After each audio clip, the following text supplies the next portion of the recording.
about uh, prediction. So we have so far been doing this linear regression, and you have these points xi, yi, where you assume that the true model is that y is alpha plus beta x, where alpha and beta are unknown. You have these parameters xi. So these yi's are alpha plus beta xi plus some error. And we assume that the error is a standard normal, is a normal with mean 0 and variance sigma squared, which is unknown. And we want to predict the value at x naught, and therefore we constructed a confidence interval. We didn't yet construct the confidence interval. So what we have, sorry, let me go back here. So a plus b x naught is itself a normal random variable because a and b are both normal, and and the mean is a plus b. What am I saying? So you want to right. So the true value would have been alpha plus beta x naught. Here it is, alpha plus beta x naught. And so we are going to use the natural estimator, which is a plus b x naught, because a is an unbiased estimator for alpha and b is the same for beta. And therefore, the mean of a plus b x naught is alpha plus beta x naught. So it's a normal with this mean, and so the only thing that remains is to calculate the variance, and this we did last time, and I showed you that it's sigma squared times 1 by n plus x bar minus x naught whole squared by sxx, where we calculated sxx before. So this is a plus b x naught, and the only thing we still don't know is sigma squared, but we have said many times now that SR by sigma squared is a chi-squared with n minus 2 degrees of freedom. And so the ratio of a plus b x naught minus alpha plus beta x naught divided by this complicated quantities is a t random variable. Okay, so let me continue from there. So therefore,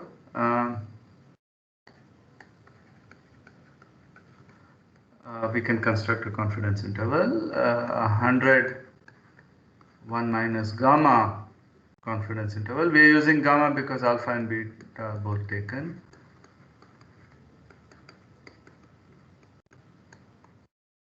For alpha plus beta x naught is this. So again, I didn't do this before, right? Yeah. Okay, so it is a plus bx naught. Right, so let's go back here. So we are estimating alpha plus beta x naught. So you take these square roots on the other side, and you subtract them from a plus b x naught, and you get. It's the same way we have been doing.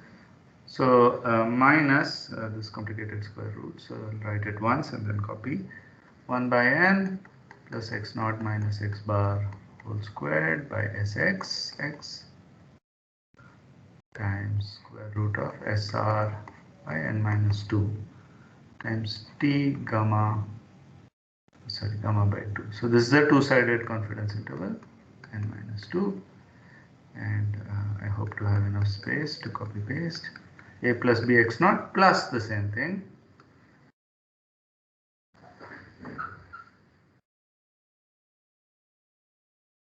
Okay, I can't. Okay, let me do the painful thing and write it down afresh. 1 by n plus x naught minus x bar whole squared by sxx square root SR by n minus 2 t gamma by 2 n minus 2. Okay, so it's the same thing, plus and minus the same thing. So the usual way, because the t is a symmetric distribution.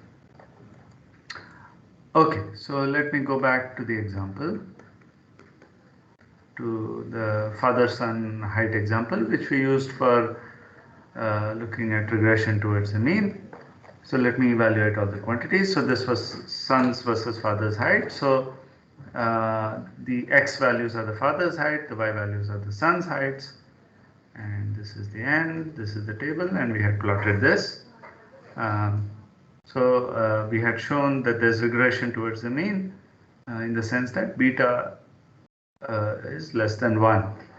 So the hypothesis test shows that beta is less than or equal to 1 at 1% confidence. So x bar, y bar, sxy, sxx, syy, we calculate all these things, b, a, and sr. And we had done all this. Okay, so now we want to look at what happens if the father, so this is our x naught. So now we want to predict, we want a confidence interval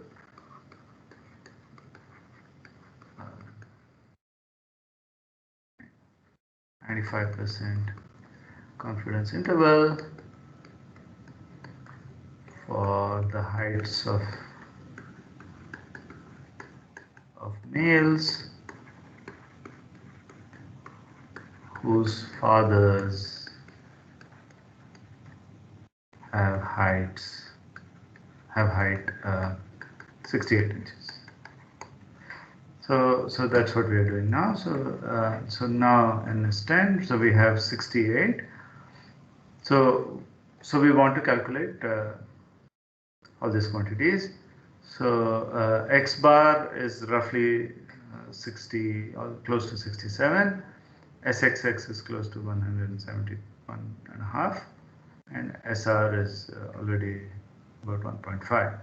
So now I calculate this square root, which is and times this square root. So that gives me 0.142, and I want to calculate the inverse CDF at 0.975, because remember, so x naught is 68 and gamma is 0.05, right? So 95% confidence interval, and so gamma by 2 is 0.025, and the way Mathematica does it, it's better to, I mean, it's equivalent to evaluating the inverse CDF at 0.1 minus gamma by 2.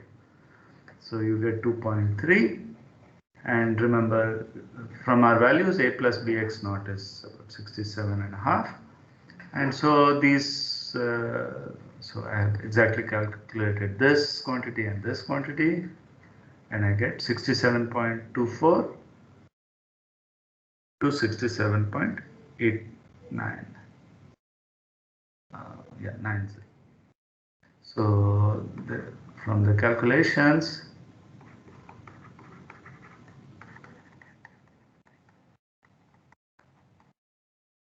this is 67. Let me add one more decimal. 239, 67.239 to 67.896. Okay. So you see, this is I mean, you see that the range is quite narrow, and that's still a 95% confidence interval. So the reason the range is so narrow is because the fit is extremely good, and I'll come to that soon. Okay. So this is a confidence interval for alpha plus beta x naught, right? That's what I said. So, yeah, so this is a confidence interval for alpha plus beta x naught. Now we want to do something a little more sophisticated.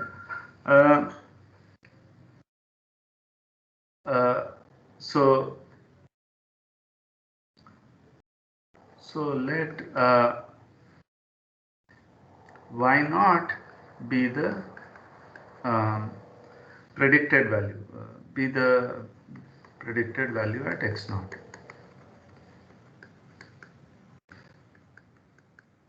Okay. So we have seen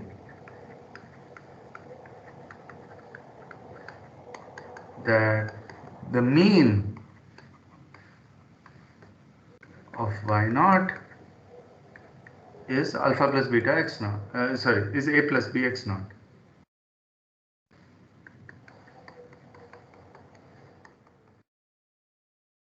So, so here i.e. alpha plus beta x. Right? So we have seen that a plus b x naught is a good estimator for alpha plus beta x naught. Moreover, we know that y naught is a normal random variable with mean alpha plus beta x naught and variance sigma squared. Right? So I want you to appreciate what I'm doing now versus what I just did. So just now we determined the confidence interval for alpha plus beta x, building on what we did, what we covered last time. Now I want instead a confidence interval for y naught. These are two different things. Okay. So we can therefore determine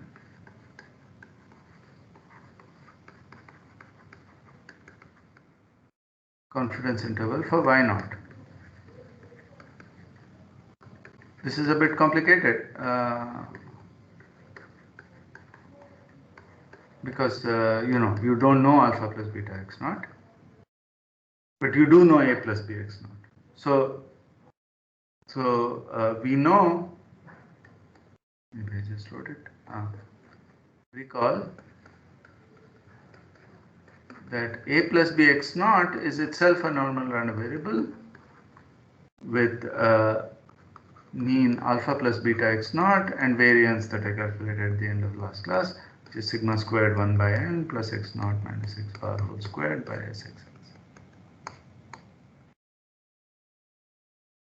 Right? And we know y naught is this normal random variable. So therefore, if I take the difference, y naught minus a minus bx naught, it's a mean whose, it's a normal random variable with mean 0 because that's the difference of the means, and variance which is the sum of these two things. So its variance is sigma squared 1 plus 1 by n plus x naught minus x bar whole squared divided by 6. Okay. And since SR by sigma squared is a chi-squared random variable with n minus 2 degrees of freedom, and sigma is independent of the pair AB, it continues to be, and of course of y naught.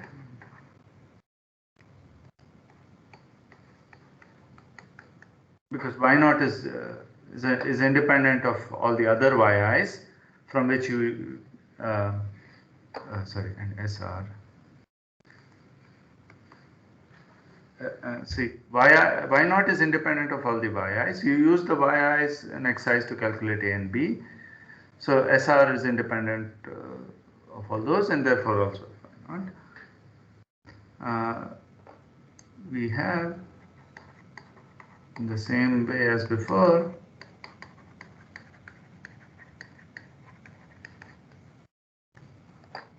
that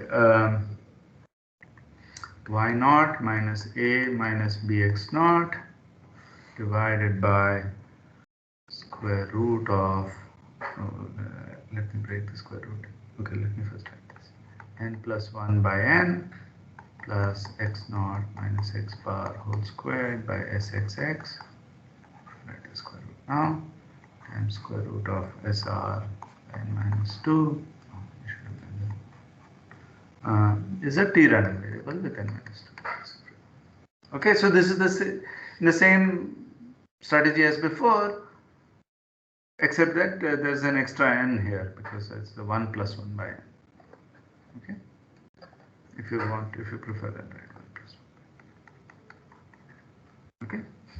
So it's the same strategy, and we can use this now again.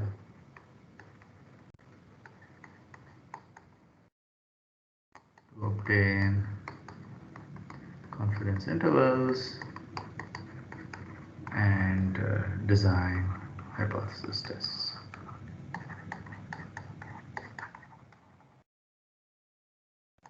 Exactly as before. Oops. As before meaning as for the mean of a normal random variable when you don't know the variance. Right? So this is except that you replace that simple quantity over there by something much more complicated.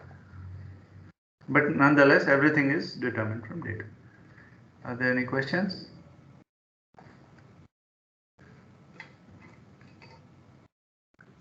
So can you please again explain the difference between the previous estimation and this estimation? Right. No, so this is an important point. So in one case, we only have x naught, the input, right? A new input. You already have xi's, yi's. So you have the new input, and you want to estimate, you want to determine alpha plus beta x naught, right? And for that we calculated the distribution and we determined this confidence interval, right? So the mean was a plus bx naught, and the variance I just showed you is this quantity over here, right? So right, so a plus bx naught has this normal distribution, and we know SR by sigma squared is a chi squared, and so you have this that this ratio is a T random variable. Now what we want instead is to determine the confidence intervals for y naught, the predicted value. Okay, y naught has two causes of arises from two sources. One is x naught, which gives you alpha plus beta x naught, plus its own intrinsic randomness, which is this normal fluctuation. And so when you are talking about y naught as opposed to a plus bx naught or alpha plus beta x naught, you have to factor that extra randomness into account, and that's what gives this this extra one. Okay. Is that clear, Sohan? So basically in one we are trying to find out the expected value which would expected output, and in the other we are trying to find out the entire random variable. No. In both cases, we are not doing expectation. Expectation would have just been a plus bx naught. We are also taking into account. So in the first case, we are only taking into account the the error due to the x variation. Well, not really, but only it's a partial. We have taken into account only the partial information. So this is just alpha plus beta x naught. If you like, you are estimating the so here let me draw something. So here, oops. Okay. So you have some data points. And you have some, so let me draw some curve through them, some straight line through them. And now you have this new point over here. I'll use another color. So what you are trying to estimate is this point. So you have this new point, and you are trying to estimate the line at this point. I mean, which is just alpha plus beta x naught.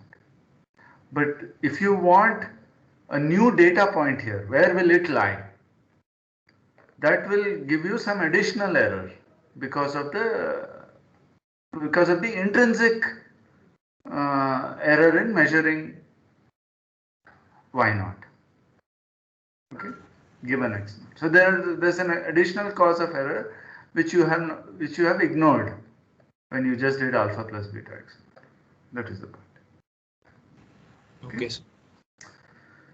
All right. So let me make a remark here. Where am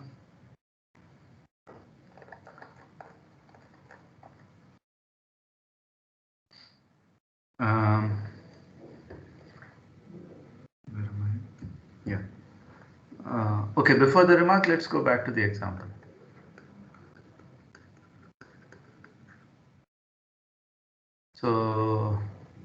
So here, so we did average height, we computed a confidence interval for the average height of men whose fathers have height 68 inches.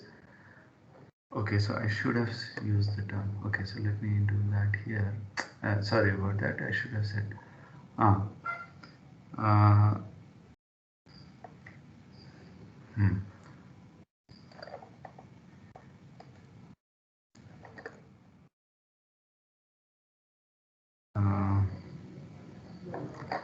So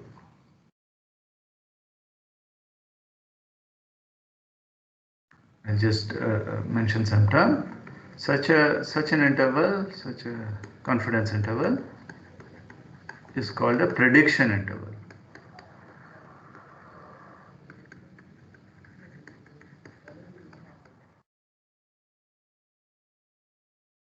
So it's not a confidence interval because we don't. It's a prediction. I mean, we don't have data there, right? So we are predicting. So in the example, let me illustrate this point.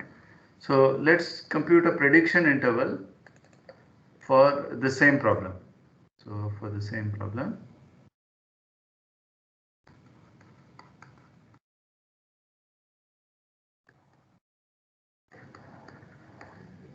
x naught is 68 and gamma is still 5%. Okay. So here, look at the difference between this and this. The only thing I have done is add an n here. Okay. So now if I evaluate this, the prediction interval is now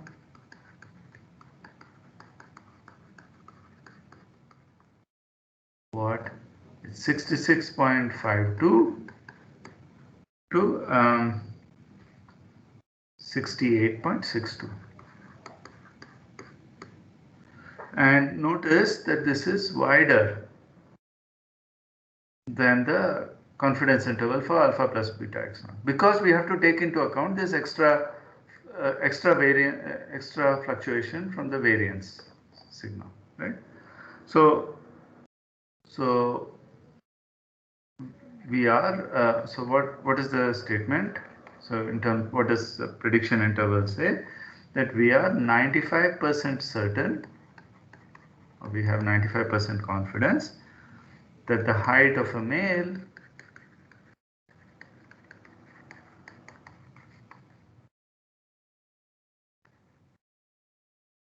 whose father is 68 inches tall will lie in this interval. This is something we have not yet done. Right? That's why it's called a prediction interval as opposed to a confidence interval. Okay? So confidence intervals are for data that you already have. Like you have the sample x1 up to xn and you want a confidence interval for the mean. But this is a prediction interval because we still don't have the data, but we are predicting something. Okay. Okay. So one remark that I want to make is that it is a bad idea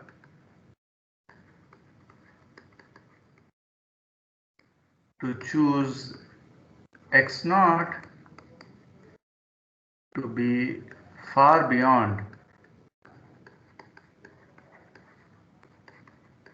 the range x1 up to xn. So usually one should choose it in between, I mean at some intermediate value, or at most a little far away, but not too far away. Okay, I mean, so going back here, I mean, you should not use this to choose to determine the height of a male whose father has height 40 inches. You know, that's not going to be a good estimate, because linearity is usually just an approximation. So there will be deviations. Also like Ohm's law. Ohm's law holds only within certain current ranges and so on, right? Or voltage ranges for most materials, right? So it's like that. So one can do it, of course. I mean, no one can stop you, but one should not trust it beyond a point. Okay. So good. Are there any questions about this? Otherwise, I'm going to shift. Yes. Yes. Is this extra factor of n coming from the plus e in our regression equation?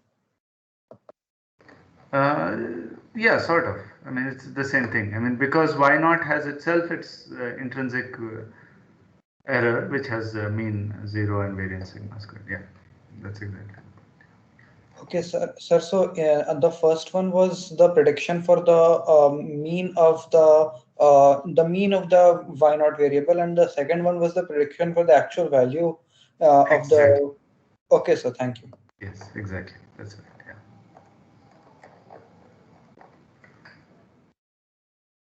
Yeah. Okay. So now I'm going to shift gears. So as I said before, when we measure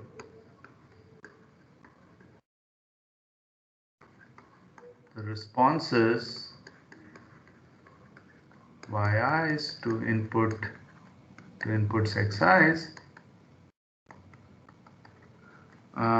the variation in yi's occurs from two sources.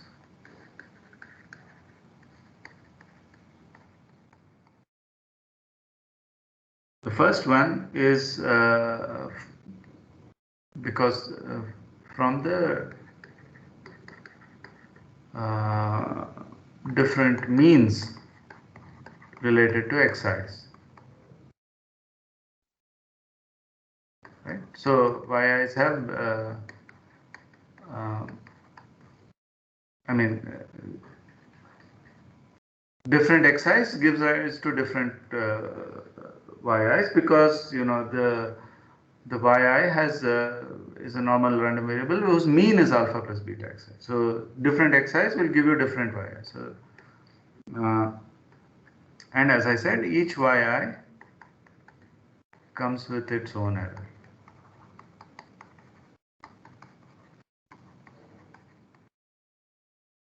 It says mean sigma, variance sigma square.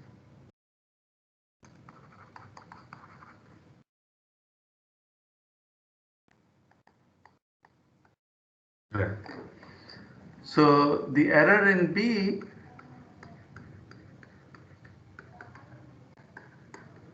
is measured by SR, which you remember is sigma I yi minus a minus bxi whole squared. On the other hand, the total error,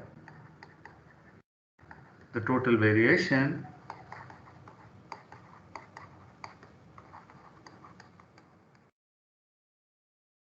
is measured by something we have seen at the beginning of this course, SYY, which is related to the sample variance, sigma I yi minus y bar whole squared. Right? So if you want to see the error due to A,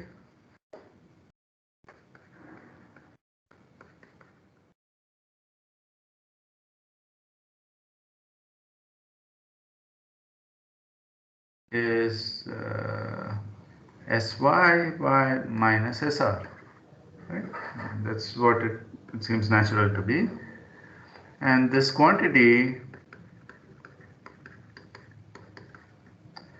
r squared, which is SYY minus SR by SYY, measures this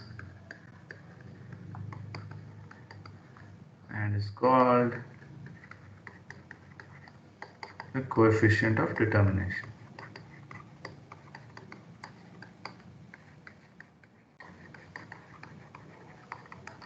It's the deterministic part of the error somehow. So that's why it's called coefficient of determination. Okay.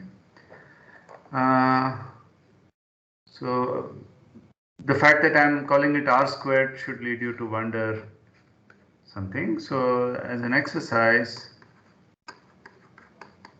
I can ask you to show this, but actually we will see very soon that this is true. So typically, small values of r squared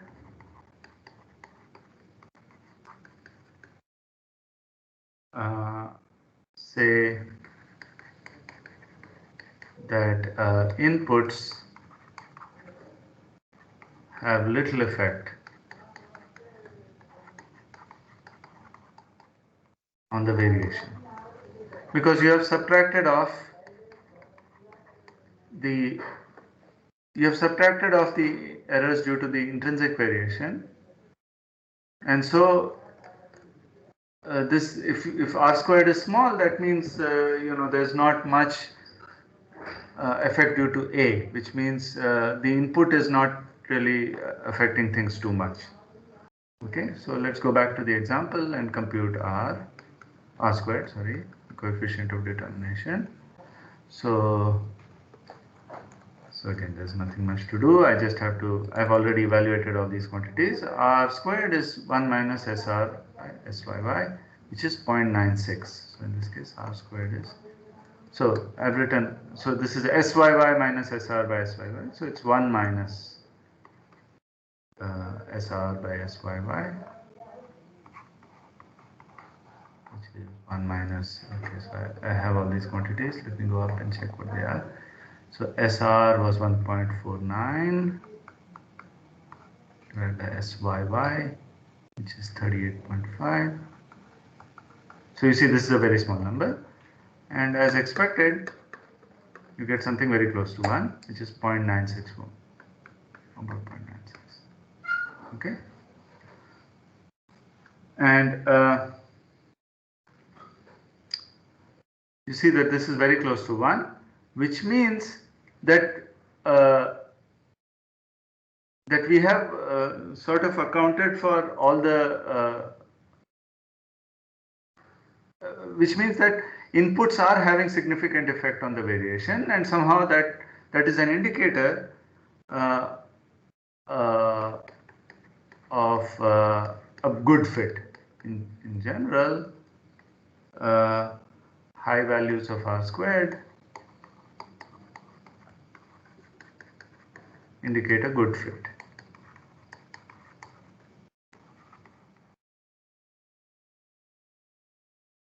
Okay, so let us now compare r squared to something that we have seen from the first few weeks of the course, when we were talking about pure data, when we were just discussing data. So recall the sample correlation coefficient.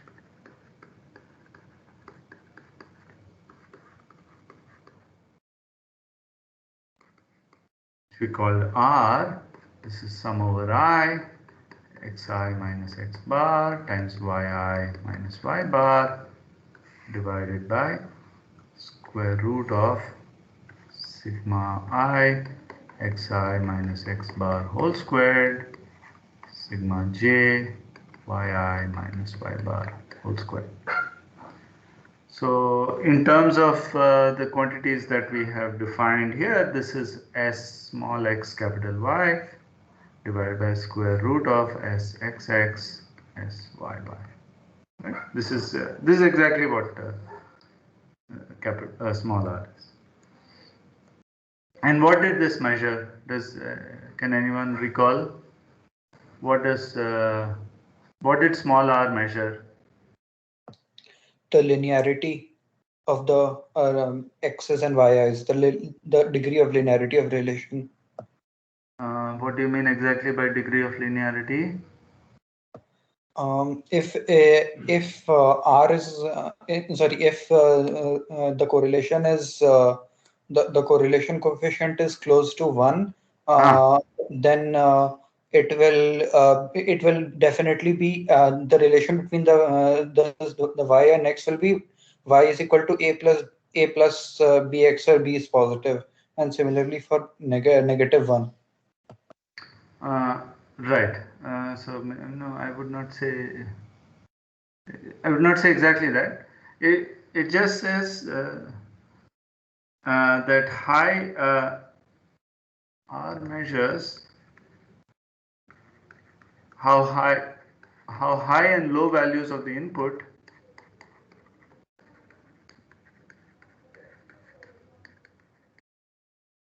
are related to high and low values of the output. So if R is close to 1, that means high input correlates with high output, and low input with low output. And if R is close to -1, it says that high input correlates with low output, and vice versa.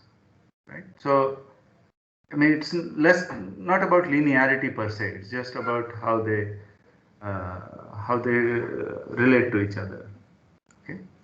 So so now let's compare this with this coefficient of determination. So, oops. So therefore, okay. So since we had determined SR, we had given a formula for SR in terms of these quantities. This was SXX. Oops. SXX SYY minus SXY whole squared divided by SXX.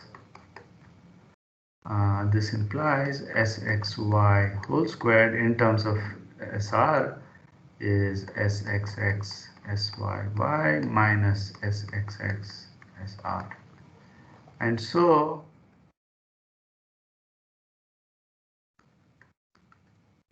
R squared of this sample correlation, small r squared, the square of the sample correlation coefficient is SXY squared divided by SXX SYY. And now if you substitute, you get SXX, substitute SXY whole squared from here.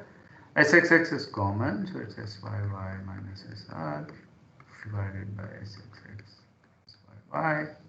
These things cancel. And so this is precisely SYY minus SR by SYY, which is precisely R squared, the coefficient of determination. So in fact, therefore, except for the sign,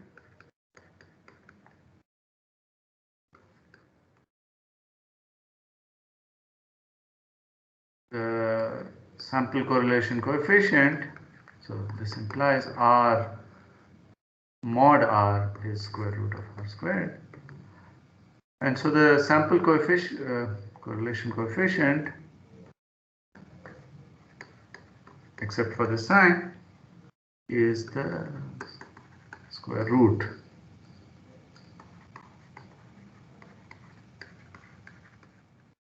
of the coefficient of determination.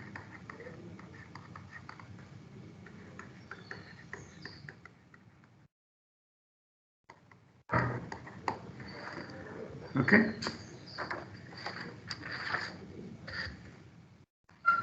All right. So, and as I said, so this proves this exercise actually, because we know that the correlation coefficient in absolute value is less than 1. So its square is also less than 1. Okay. So let's come back to residuals. recall the residuals. Okay, I'm changing gears again.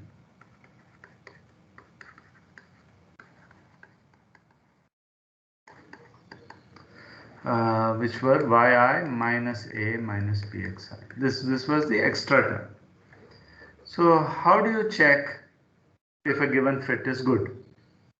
So what is how does one check this? I mean, this is a natural question.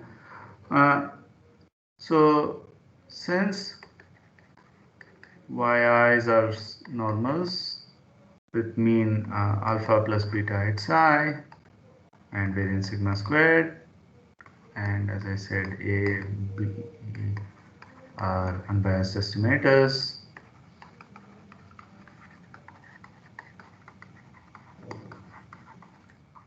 For alpha and beta, so we should expect this quantity to be small. So we should expect yi minus a minus bxi to be small. Moreover, we have that SR by n minus 2 is an unbiased estimator for sigma squared.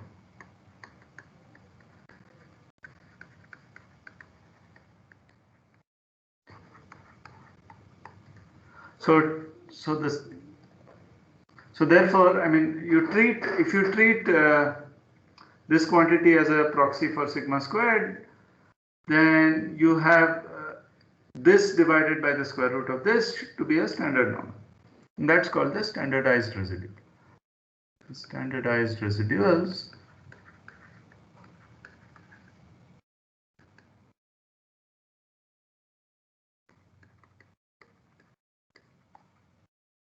if you like, I can put S here instead of British English. Standardized residuals are yi minus a minus bxi divided by square root of SR by n minus 2. So these are these quantities, and they are approximately standard normal random variables.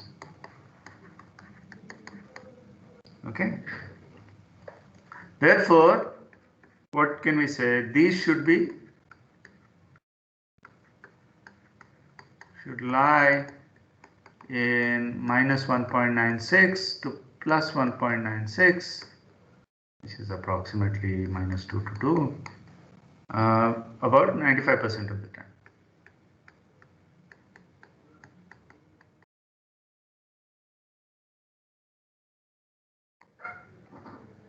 Okay.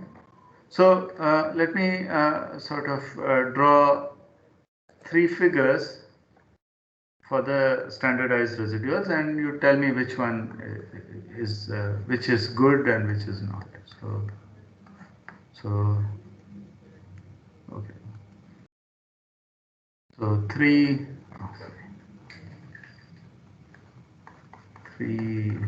plots of standardized residuals.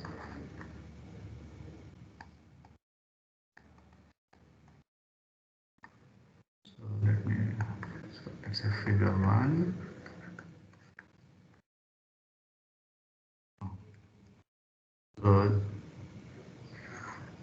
So it's always between minus 2, plus 2 and minus 2. Okay, so you have something like that.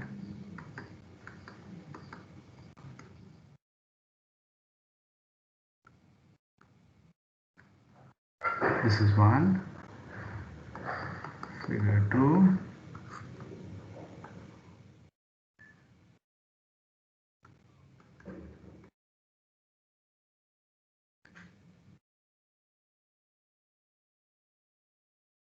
Okay, let me write that.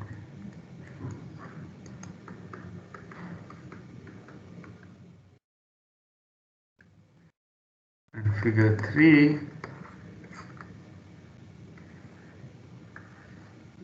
this is always, as I said, minus 2.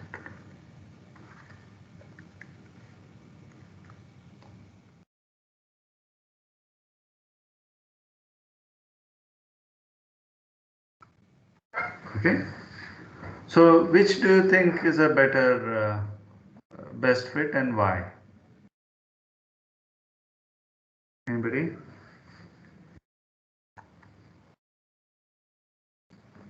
The figure 1 should be the best fit because the residuals are scattered around the zero line, Right. and there is no distinct pattern as such observable. Exactly. So so you should sort of see figure 1 is a good fit. Indicates a good fit, let's say.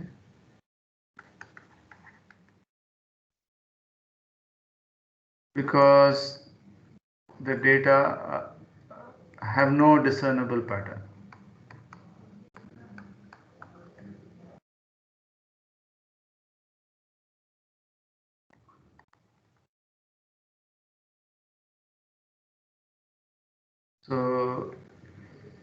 So figure 2 shows a clear pattern.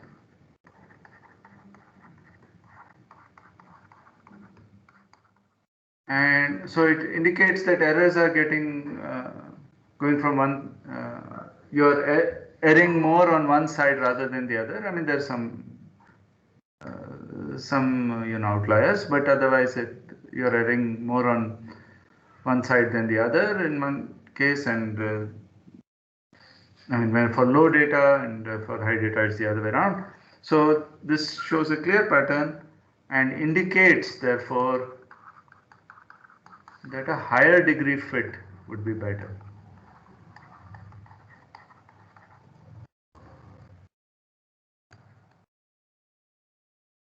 So maybe linear is not good.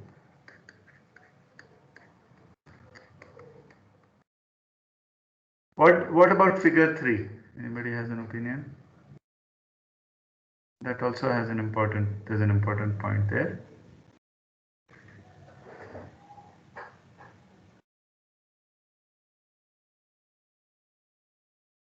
Okay, so what is figure 3 saying? It's saying that you are going further and further away as data gets larger and larger. And that is also a pattern. I mean, it's going, I mean, there's no pattern of which side is better than with how the data is in terms of sign. So in terms of sign, it's good, but in terms of variation, it's going further and further away as the data gets larger and larger. And therefore, figure 3 indicates that the assumption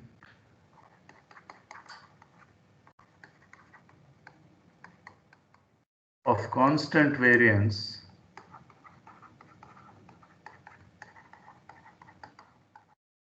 might not be correct. So the variance seems to increase with the increase in the data value. This is actually a common problem, and this is something that is also covered in this book, but I will not go into that. That's called weighted least squares. That is section 9.8. I will not cover this. So polynomial regression, figure 2, one could try polynomial regression, which is also in the book, but that also I will not cover. I will cover something a little more general, which is nonlinear regression. Okay, so it's therefore a good idea whenever you are doing curve fits to look at the standardized residuals and see how they behave. So I mean, I'm only showing -2 to 2. I mean, of course, if the numbers are much beyond this, that means your fit is itself bad. I mean, the straight line is not lying sufficiently close to the data. That's also an indication, right? Because we are only looking at things between -2 and 2. So 95% of the data should lie here, and so there should be few outliers, and they should look like this. That generally indicates a very good fit. Okay. So the last thing I want to do is to so I forgot to show this plot this for for the example of father-son heights. I'll do that and I'll upload it in the afternoon. Okay, in this program I did not do that. I will do that and I'll upload it. Okay, so last thing I want to say is transforming to linearity. This is more kind of philosophical point. So in most applications, you will not be fitting a linear curve. We need a non-linear fit.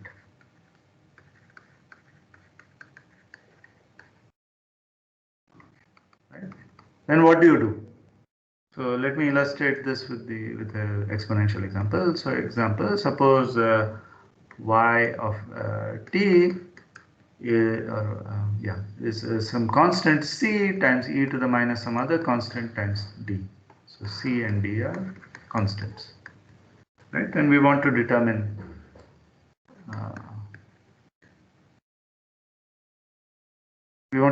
c and d based on data. So you have some time series, which is just time temporal data, and you have t values, y values. So you want to do this. So in such cases, we can transform to a linear model by taking logs in this case. So log y, log y is log c minus d times t. Okay? So this implies okay, maybe I should not have called it y. Let's call it w. So this y is like log w, alpha is like log c, and beta is like minus d, right? So then, do a linear fit and go back.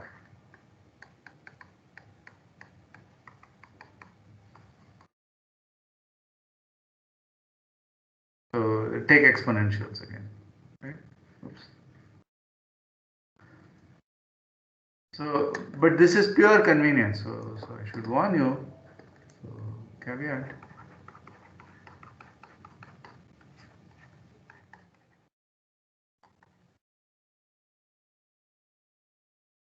Nonlinear fit, nonlinear regression is a very hard problem. There's usually no exact solution, and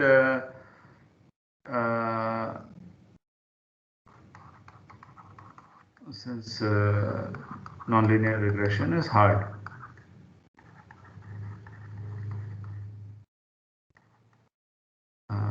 It's difficult.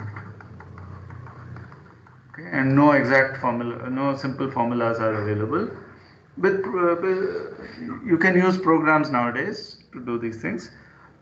But notice that suppose you could do nonlinear regression, suppose for some special function you could do it, then the answers that you could also do a corresponding linear transformation, make it into a linear model. Then the two fit parameters that you get will not be the same. Okay, but we hope we believe that in most cases this will be the linear the parameters that you get from linear fit will be close enough to the supposed nonlinear regression fit. Okay, that's the belief, and it's borne out by a lot of data. But there is no such theorem. Okay, we cannot guarantee any such thing. Okay, that's something to keep in mind. Okay, let's stop here. So next time in the last, so tomorrow, Friday is a holiday. In Wednesday's class, we will cover multilinear regression, which is the last topic in this chapter that I intend to cover. Okay. So let me stop here. Are there any questions? Okay. So good luck for tomorrow's quiz, and see you on Wednesday.